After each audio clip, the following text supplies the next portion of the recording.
Hi, I'm Rachel. I'm 54 years old, and this last year has been nothing short of horrific for me and my daughter-in-law. But before I get into that, allow me to give you some background information about my son, Ethan. Ethan is my only son. At the time of Ethan's birth, my husband and I were struggling a lot to get our business off the ground, but we desperately wanted to start a family, so we limited ourselves to only one child. We figured it would be easier to take care of only one child and also give them all our attention. And we did just that. We worked hard all day to provide for Ethan, and when we got back home from work, we gave Ethan our undivided attention. It was exhausting initially, but seeing Ethan look so happy made everything worth it. As the years passed, Ethan grew up into a smart young man. He still spent as much time as he could with us, even when he went off to college. Aside from being smart, Ethan also was a very good-looking person, and so with that came his personality shift into being a player. Now, my husband and I had no problem with whatever he did as long as he was staying safe and being rational about the decisions he was making. Ethan only had one long-term girlfriend who he dated in his junior year of university. He ended up breaking up with her only because I caught him talking to another girl a year after they graduated. They had been planning to move in together, but I managed to convince him to break up with her because if he was already talking to other women, then he wasn't in love with his girlfriend. My husband and I did begin to get worried about the kind of person our son was turning into after that. We tried our best to counsel him. We felt like everything worked out when he met my daughter-in-law, Valerie. The two of them met because of some mutual friends and apparently hit it off immediately. If I'm being completely honest, I adored Valerie the day that Ethan brought her home. She felt like the daughter that I never got to have. Ethan and Valerie dated for around 3 years before finally tying the knot. I thought that everything was going perfectly for Ethan, and by that point, all my worries about his morals and his behaviors were calmed. To make things even better, less than a year after the two of them got married, Valerie told us that she was pregnant. I was ecstatic at the idea of becoming a grandmother, especially because I got to be around a child without having any stress about the business, considering how successful my husband and I are now. After she announced her pregnancy, though, Valerie barely came over to our place. Before she got pregnant, my husband and I would regularly host Ethan and Valerie for dinner, at least once a week or every other week. I began to get concerned, so the next time I invited Ethan over, I asked him about Valerie. "Hi, Mom. How are you?" "Hi, sweetie. I'm doing good. How are you and Valerie doing?" "We're doing good." "Where's Valerie? Why didn't she come with you?" "Well, you know how pregnancy is." "Oh, no. Does she need help with anything? I mean, I'm free. I can help her do a bunch of things if she needs to." "Oh, no, it's okay. I reduced my working hours to help her around the house." "Sure, but I'm sure that a little more help would never hurt. Besides, being a woman who went through pregnancy too, I think I'll be able to offer a little more help and advice regarding her pregnancy." "It's really okay, Mom. I've got it all under control." "Are you sure?" "Yeah, I'll call you if we ever need anything." "Yes, you absolutely should. Speaking of calling, though, I should make an effort to call Valerie a lot more." "No." "No?" Look, Mom, I was trying to be as gentle as possible about this, but Valerie has been begging for some space for herself." "What do you mean?" "She's been feeling a little smothered by all the attention and advice she's been getting from her side of the family. She told me to make sure that no one bothers her right now." "Oh, that's odd." "I thought so too, but it's probably her hormones or something. Anyway, all I know is I want to make this pregnancy as comfortable as possible for her. And if that means telling everyone to leave her alone for a bit, then I'm doing that." Okay, I got it. I'll keep my distance, but I will call you to ask for updates if that's okay, of course." "Yeah, that's more than fine." "You're doing a great job, by the way. I'm sure that Valerie's having a much easier time with you by her side." "I really hope she is. Anyway, let's go out and get dinner now." I did think that Ethan's reasoning was off, but I didn't think about it too much. I mean, who was I to butt into how his relationship worked? I wanted to call Valerie after that, but I chose to honor her wishes. I understood how crazy pregnancy could make you. I mean, I was downright a monster when I was pregnant with Ethan. I figured that I would just wait for Valerie to call me whenever she wanted, and in the meantime, I could help Ethan with taking care of her whenever I could. Ethan rarely ever called me after that. He always seemed so busy. He had gotten a new job working for Valerie's dad, who was one of the most successful businessmen in our state. I was glad that Ethan's career was finally beginning to take off, especially with the baby on the way. Along with work, I also thought that Ethan was taking good care of Valerie, so I didn't bother him much either. With a lot less on my plate at that point, I was struggling to keep myself occupied throughout the day. So of course, I began reconnecting with my old friends. After planning for a good few weeks, we finally agreed on a time for us to meet at the local cafe. When I got there, I initially was having a great time, but then my eyes wandered around the cafe, as they usually do, when I spotted a familiar head. Now, I know my son like the back of my hand, so even though I was only looking at the back of his head, I immediately knew it was him. Before I could get up to go greet him, I noticed who he was sitting with. He was sitting with another woman. She looked younger than him, and she seemed to have her toddler son by her side. I was curious as to who he was with, especially since Valerie had been struggling with her pregnancy, and I'd hoped that he was spending all his free time attending to her. I managed to leave the cafe without him noticing me. While doing so, I also managed to get a better look at him. I knew deep down in my heart that it was Ethan, but I just needed to confirm it with my eyes. It was him, and he was with another woman.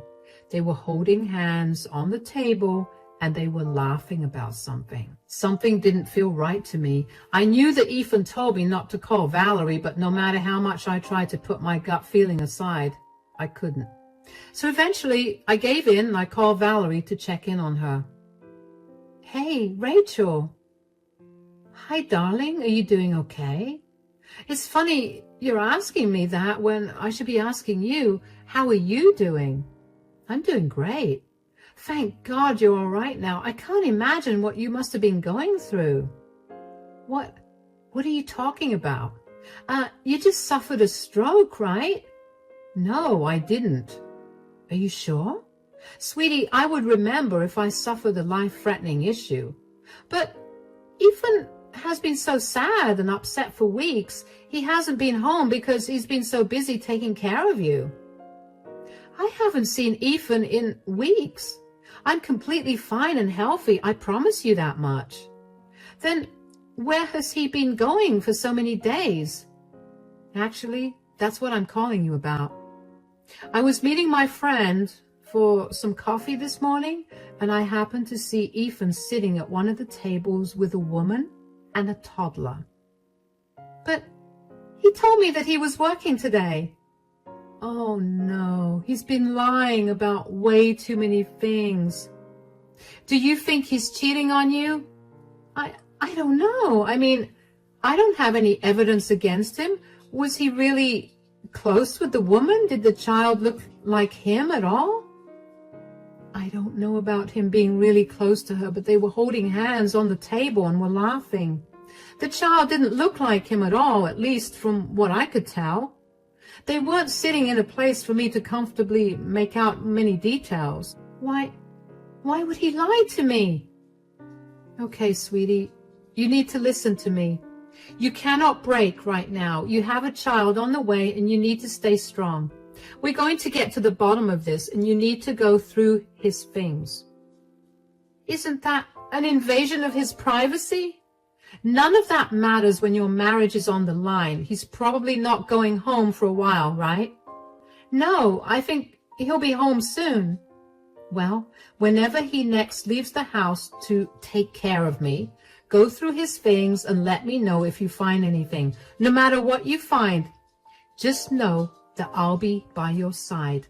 I'm going to help you out, and I'm going to make sure that Ethan pays the price for anything wrong he does. Thank you so much, Rachel. I really owe you one. No, you deserve better, and I want to make sure you get it. Take care and keep me updated. I couldn't believe what I had heard. First of all, for Ethan to tell Valerie I had a stroke was beyond insane.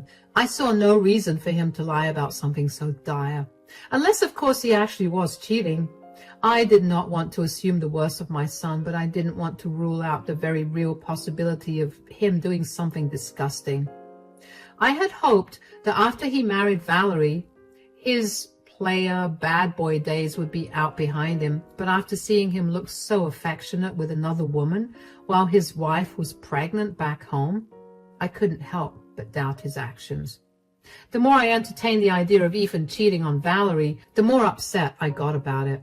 Valerie was pregnant, and this was not the best time for such life-shattering news to be given to her. But I also knew that I would feel beyond guilty if I hadn't spilled to her immediately. It was better that she go through the pain of it all before the child was born rather than after. I didn't try to call Valerie after that conversation because I didn't want Ethan to even accidentally find out that we were back in contact. I patiently waited for her call, even though it was eating me up alive to know more. Finally, she called me 2 days later. She seemed like she had been crying for a long time because she sounded very nasally and her throat sounded raw. Hey, Rachel, are you free? I hope I'm not bothering you.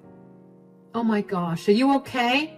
Of course I'm free, and you could never be a bother. What's going on? Well, I looked through Ethan's phone and I found out so much. Oh no, what did you find out? I found him texting multiple women. Oh, sweetie.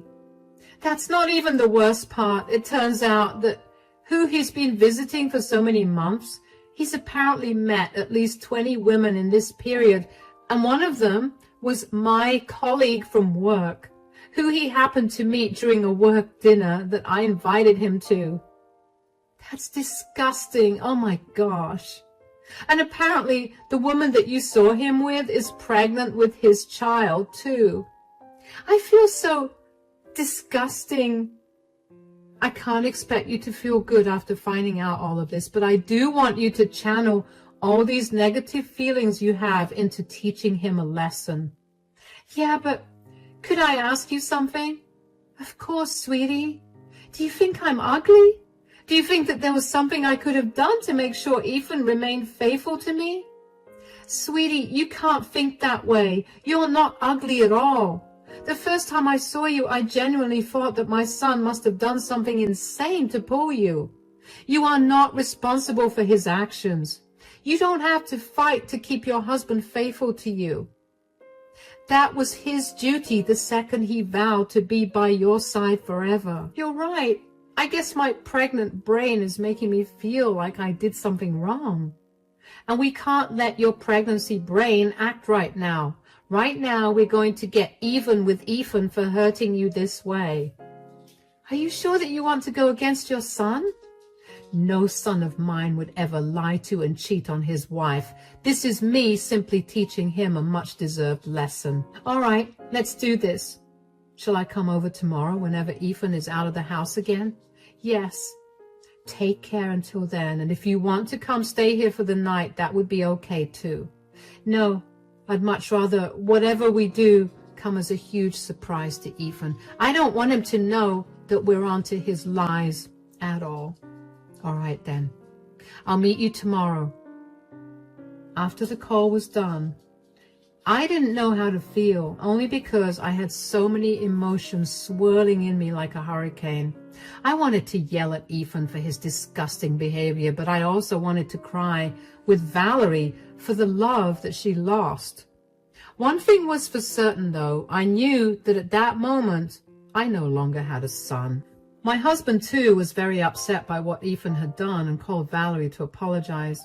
Valerie was surprisingly very kind-hearted about it, and that only made me feel even angrier at Ethan. How could he have thrown away a 4-year relationship with the most kind, caring woman on the planet just like that, especially when she was pregnant with his child? I wanted nothing more than to call Ethan up and yell at him for being a jerk, but I knew better than to do that. If I did that, He would not learn any lesson. He would probably just move on and do the same thing to another woman. He needed to be equally hurt by this just so he would never repeat it. And I was all for hurting him in the worst way possible. After barely getting much sleep at night, I made my way over to Valerie's place the next morning. Valerie's eyes were red and puffy, and she looked like a mess. I hugged her tightly when I saw her and then asked her how she was holding up. "How are you holding up?" "Well, I've managed to stop crying, so that's where I am right now." "I'm really sorry for Ethan's behavior. I can't help but feel really bad that this is all happening to you. It's okay for you to feel bad about all of this, but you have nothing to apologize for." "You're right. I just sometimes wonder if Ethan's dad and I raised Ethan better." "That's a load of nonsense. You guys are wonderful people, and I'm sure you raised Ethan to be just like you. Ethan made his own decisions, and that is not a reflection of you two." "You're absolutely right, but still, let me help you figure out how to get back at Ethan." "I think I already have an idea." "Oh, let me hear it." "I was thinking of informing my dad about Ethan cheating on me. I'm sure with all the time he's been sleeping around with other women, he's been slacking at work. I'm sure that Dad is only letting him work with him because Ethan is my husband and Ethan needs the money, considering I'm pregnant." "That's brilliant. Your dad can fire him and you can file for a divorce against him. But will your dad just blindly believe you?" "Of course. But he won't have to blindly believe me because I have all the proof I need of Ethan's cheating on me." "That's my girl. That's so smart of you. Okay, and what about the woman that Ethan got pregnant? Does she know that he's married?" "From what I could tell, she didn't." "Then I think it's time you tell her. Confront her with all the evidence and see what she says." "Do you really think that will go well?" "Even if it doesn't, at least the woman will be informed. And if it does go well, then it'll be horrific for Ethan. Either way, it's a win." "You're right. I'll talk to my dad about this." "Oh, and ask him if he could make it as embarrassing as possible for Ethan. And I also think that you should go a step further and expose Ethan to everyone in the family. I'll help, of course. This will only make sure that no one will help him out." "Do you think that's overkill?" "No. He is not allowed to cheat on his wife, lie to her and me, and then get away with it. This is a harsh lesson he needs to learn." "All right, then. Thank you so much for helping me out. You have no idea how much this means to me."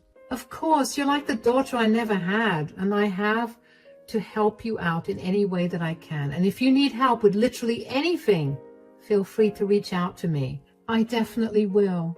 The events that unfolded after that were nothing short of amazing.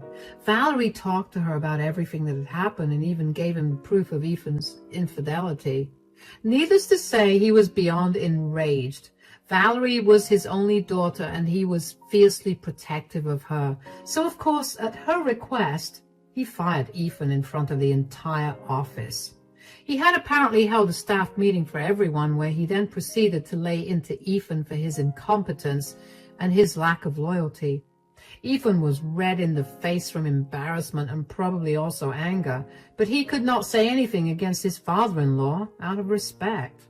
The only reason I knew of any of this was because I got in touch with Valerie's dad and apologized to him for the way Ethan treated Valerie.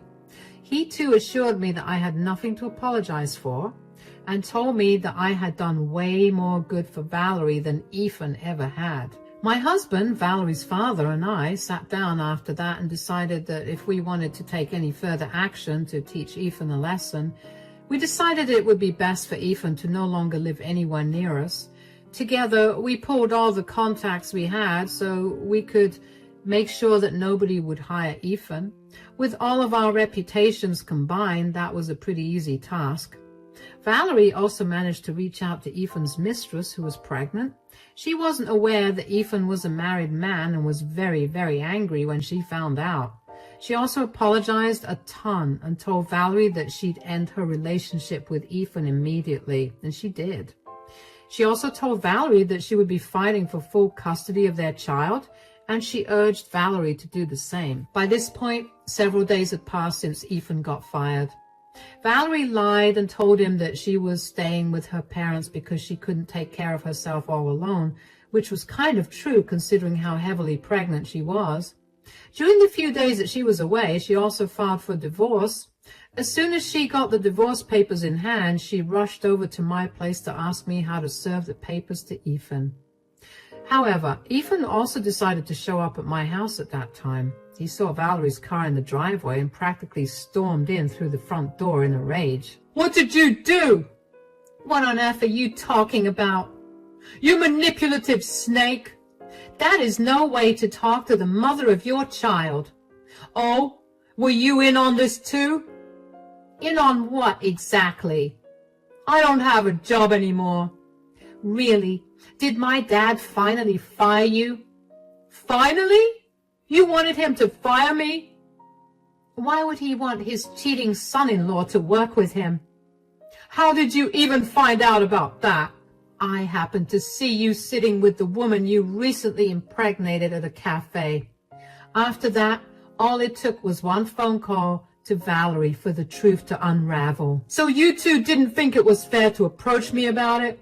You had to go and tell your dad, Valerie? And you had to get me fired for it? And Mom, did you not care that I would lose my livelihood?" "You are a disgrace to me and your dad. You deserve nothing less than this." "Do you even know how humiliated I was at today's staff meeting? Valerie, your father yelled at me in front of everyone and then told me to get out of the office and your lives." "Yeah, I have all your things packed. You can take them and go." "You know what? I don't regret cheating on you." "Of course you don't. You're a disgusting person, and we didn't expect anything more from you." "No, you don't understand. Valerie was an absolute nightmare to deal with the second she became pregnant. She was always angry and always in pain. She snored so loud that I barely got any sleep, and she never did any of her work around the house. I would come back home from a tiring day of work to a dirty house and no food. Of course I went to search for satisfaction elsewhere." "You made me pregnant. Don't you dare forget that.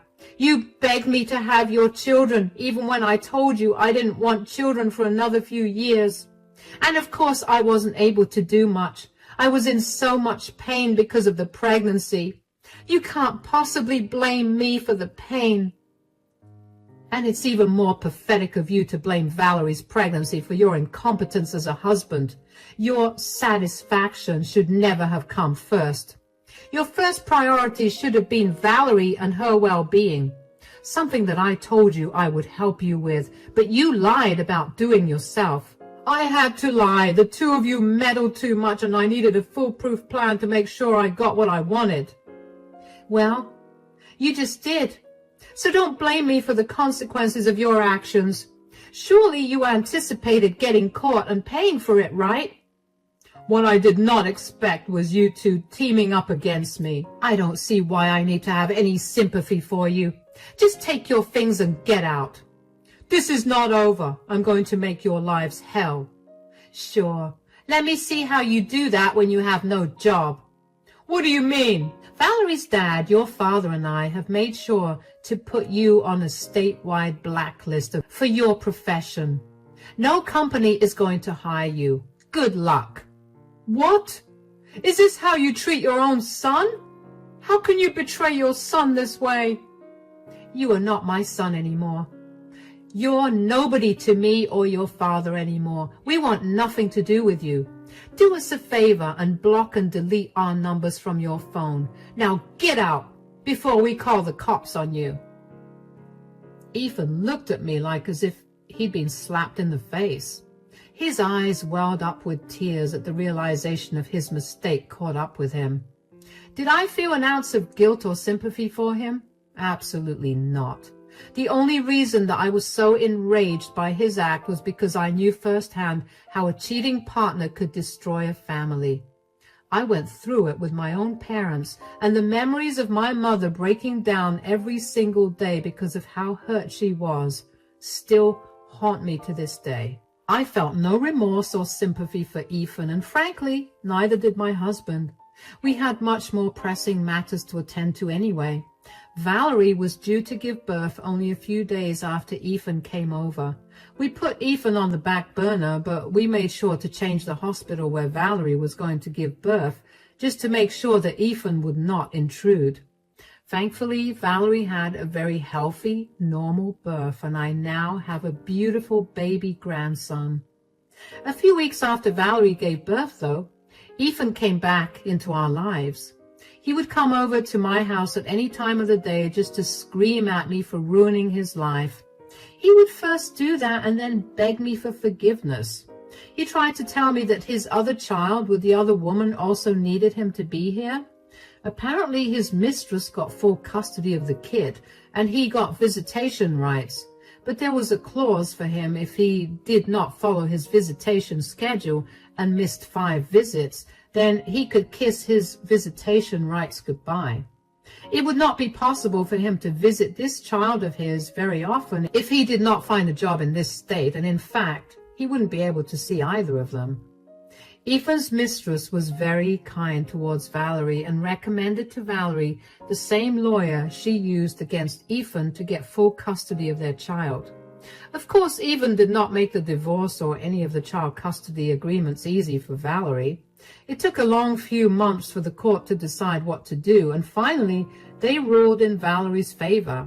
She was given a majority of the assets, and she was granted full custody of my grandson. Ethan had the same clause applied to him with the custody of my grandchild as well. And when the verdict was announced, I could see how physically stressed Ethan was about it. My husband and I blocked Ethan everywhere, and after we threatened to get the cops involved again, Ethan stopped coming over to our house to yell profanities at me. My husband and I focused on taking care of Valerie and our grandson. They were our #1 priority. We helped cover all the costs of divorce, and we've been supporting Valerie ever since she gave birth. We felt it was the only way we could make it up to her for Ethan's horrible behavior. We're nearing the 1-year anniversary of finding out that Ethan had been cheating, and I can safely say that we're all in a better place right now. Well, except for Ethan. I heard through some extended family members that Ethan moved across the country and managed to land a job, but he's still doing miserably. I would feel bad, but I simply can't bring myself to. My grandson would have had a really hard time had Ethan's ways been exposed when my grandson was able to understand what was going on. I would never have let that happen, but the thought was enraging. For now, though, I'm in a better place. I do mourn the loss of the son I thought I had, but I'm in therapy to deal with all my bizarre emotions. I have people that genuinely care for me by my side, and that's all that matters. Thank you so much for listening to my story.